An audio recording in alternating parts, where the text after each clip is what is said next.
So in order to remove the Part A pump from the base resin side of things, we need to lift the whole assembly up so that we can get access into it.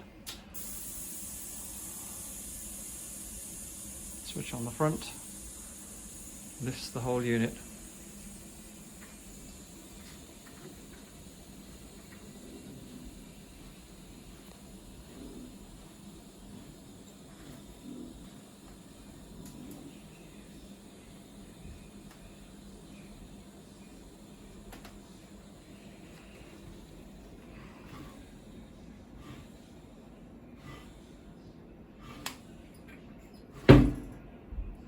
This will now allow us access to remove the pump. In order to remove the pump, we have to undo the two grub screws that are holding the pump in place. So we need to remove the air line from the air blow off, and then we need to remove the grub screw which is at the rear side of the pump as well.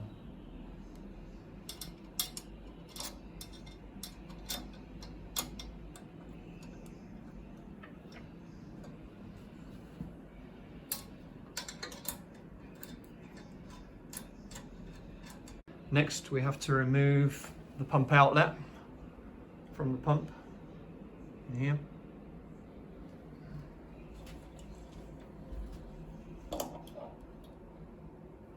So we unscrew the swivel fitting.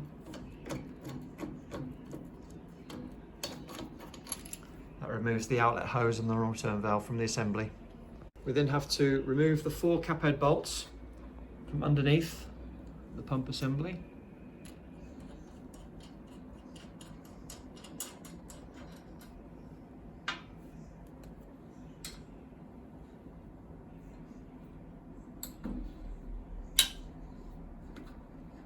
Once we've undone the 4 bolts, the plate will be loose. Next will be to unscrew the piston rod from the beam. We need to ensure, whilst we are undoing the piston rod, that we support the weight of the follow plate, otherwise this will drop down.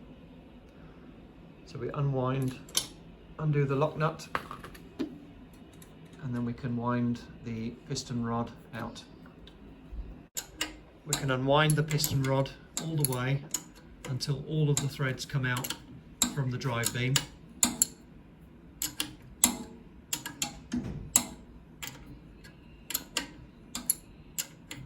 And the whole assembly will come off from the bottom.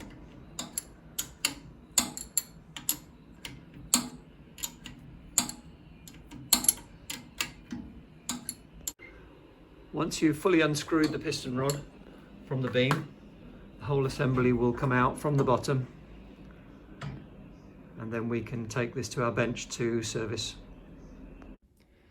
Once we have the Part A pump assembly on the bench, we can then start to remove the nylon piston, and then we will look at the rear seal housing on the machine. In order to do this, we need to put a spanner on the piston rod to stop it from turning, and we also need a spanner on the lock nut at the front, and then we can remove the whole assembly.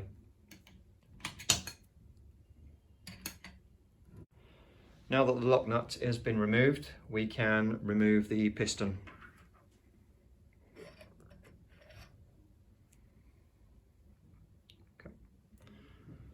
And the front washer of the piston is still in there as well, so we need to make sure we remove that as well.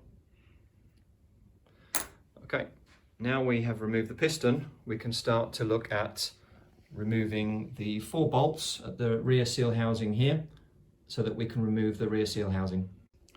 In order to get access to the rear seal housing, we need to firstly remove the lock nut and the seal retaining nut from the pump.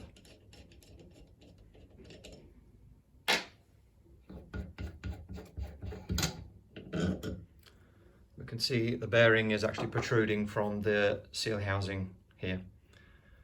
What we will do is now take the 4 cap head bolts out of the seal housing so that we can remove it.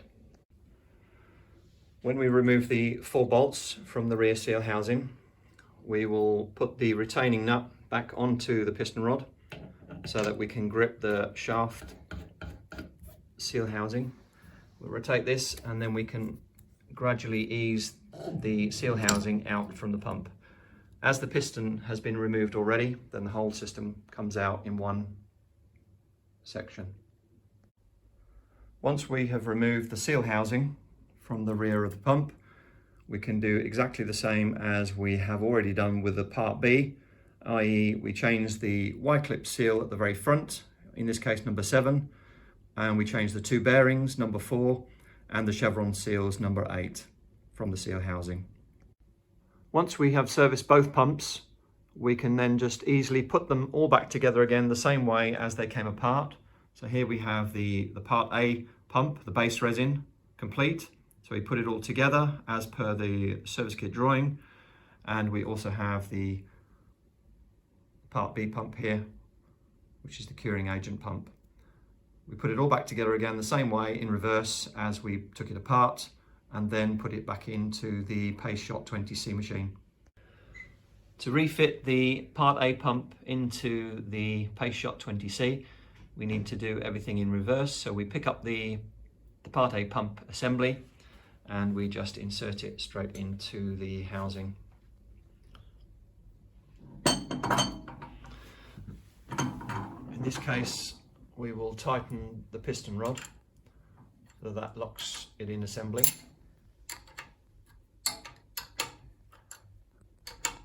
And that will take this, the weight of the follower plate. So we keep winding that in, then we can lift the flange plate and lock that in with the 4 tie rod bolts. Once we've tightened the piston rod, we can then push the whole assembly up until the plate touches the tie rods, and then we can start to tighten up the tie rods.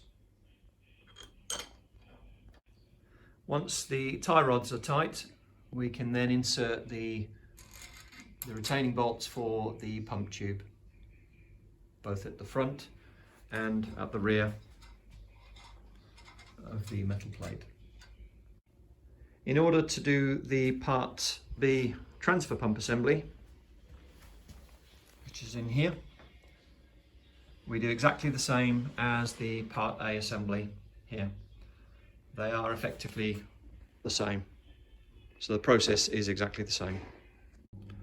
Once both pumps have been inserted back into the frame, we can adjust the starts for the Part B on the piston rod with the locking nut here, or on the Part A with the piston rod and the locking nut here. We can adjust these up and down according to the start procedure, which is indicated in the manual.